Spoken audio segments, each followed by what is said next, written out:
Hi, welcome to our channel Programming of Mind, where we accelerate your knowledge with concise, from high-value book summaries. Let's begin. Resistance's tactics, recognizing its deceptive nature. Resistance is a master of disguise. It can take on many forms and fool you into thinking that you are doing the right thing or that you are justifying your inaction. Understanding the tactics that resistance employs is crucial for identifying when it is at work and learning how to overcome its traps. In this section, we will explore the various ways in which resistance operates, how it deceives us, and how we can spot it before it takes hold. Resistance's favorite tactic, rationalization. One of the most insidious tactics that resistance uses is rationalization. It convinces us that our excuses are legitimate reasons for not doing the work. Resistance is an expert at making us feel justified in procrastination, convincing us that now is not the right time or that we need more information or more preparation before we can act. Consider the example of Ben, an aspiring entrepreneur who had an idea for a tech startup. Ben spent months reading books, attending seminars, and researching the industry. Resistance told him that he needed more knowledge, more skills, and more connections before he could start his business. But the truth was that Ben was using rationalization to delay taking action. He kept convincing himself that he wasn't ready, that he needed to prepare just a little bit more. In reality, the more he delayed, the more fear and doubt grew inside him. It was only when Ben realized that he was rationalizing his inaction that he was able to break free. He understood that no amount of research or preparation would ever make him feel ready. The only way to overcome resistance was to start taking action, even if it wasn't perfect. Once Ben took the leap and started building his startup, he felt empowered and the fear began to dissipate. The rationalizations no longer held any weight because he was actively working toward his goal. The deception of perfectionism. Another powerful tactic resistance uses is perfectionism. Resistance convinces us that our work must be flawless before we can share it with the world. This is particularly dangerous for creatives, writers, artists, musicians, and entrepreneurs, who often face the paralyzing belief that their work is not good enough. Resistance feeds on this fear of imperfection, using it to keep us from starting or finishing. Take the example of Lucy, a freelance graphic designer who struggled to finish her portfolio. She had an eye for design, but every time she started a new project, she would criticize herself, overthink the smallest details, and ultimately abandon the project before it was complete. Resistance told her that her work wasn't good enough, that she needed to keep perfecting it until it was absolutely flawless. What Lucy didn't realize was that perfectionism was simply a form of resistance. It wasn't that her work wasn't good. It was that she was afraid to put out there. She had to confront the fact that perfection was an illusion, and the only way to grow was to put her work in front of others and accept that it would never be perfect. Once Lucy let go of her fear and allowed herself to create without the burden of perfection, she started producing more work, gaining clients, and building a reputation as a talented designer. Perfectionism had kept her stuck for too long.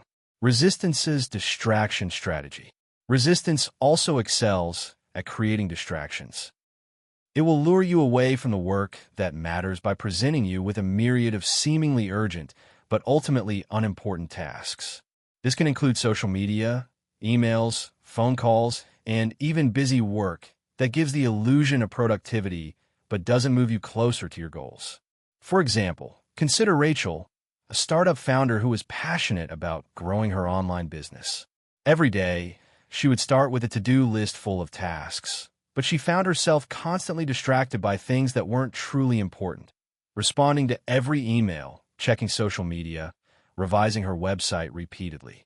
Resistance made her feel like these tasks were critical, but in reality, they were just distractions that kept her from doing the work that mattered most, strategizing her business, reaching out to potential clients, and refining her products. Rachel soon realized that she was wasting precious time on distractions. She set boundaries for herself, limiting time spent on non-essential tasks and focusing only on the core actions that would help her business grow. As a result, Rachel's productivity soared, and her business gained momentum. Resistance no longer had the power to distract her because she recognized the distractions for what they were: tools of avoidance. Resistance's feigned urgency. Resistance often works through a sense of false urgency. It convinces us that we must act immediately or we will miss out on an opportunity. This urgency often leads to hasty decisions and impulsive actions, which are often not aligned with our long-term goals. Resistance makes us feel like we're running out of time, which makes us act out of fear, not clarity. Consider the example of Tom, a young professional who had dreams of writing a book, but kept getting sidetracked by every new opportunity that seemed urgent. Resistance would whisper that Tom had to write an article for this magazine, attend this networking event, or take on this new job offer, all of which would take time away from his true passion of writing. The fear of missing out on these opportunities kept Tom constantly on the move, but he wasn't moving forward on his book. It wasn't until Tom realized that the urgency was being created by resistance that he was able to refocus. He started saying no to distractions and aligning his actions with his long-term vision. By cutting through the false urgency and committing to his book, Tom was able to make steady progress toward completing his manuscript. The false urgency that resistance created was no longer a barrier. It became a signal to him to slow down and refocus on what mattered. The role of fear in resistance's strategy. Fear is one of the most powerful tools in resistance's arsenal. It feeds on our insecurities, our doubts, and our perceived weaknesses. Resistance uses fear to paralyze us, to prevent us from taking risks, and to keep us from stepping out of our comfort zone. Fear is often the force that causes us to question our abilities, to believe that we are not good enough, or that we are destined to fail. Take the story of Lisa, an actress who dreamed of landing a leading role in a major film. She had the talent, the experience, and the drive, but every audition was accompanied by an overwhelming sense of fear. Resistance made her feel like she wasn't good enough, that she would never be cast in a lead role. The fear was so paralyzing that Lisa almost gave up on her dream. However, Lisa made the conscious decision to face her fear. She understood that fear was simply resistance's way of trying to keep her from pursuing her true potential. Instead of avoiding auditions, she embraced them. She practiced her craft relentlessly, accepted rejection as part of the process, and kept showing up. Eventually, Lisa landed a major role in a critically acclaimed film, proving that her fear was nothing more than a lie designed to keep her from succeeding. Fear is a natural part of the creative process, but it must not dictate your actions. The professional knows that fear is often an indicator that you are pushing your boundaries, and they choose to take action anyway. Resistance's final trick: the voice of self-doubt. Perhaps one of the most persistent and dangerous tactics of resistance is self-doubt.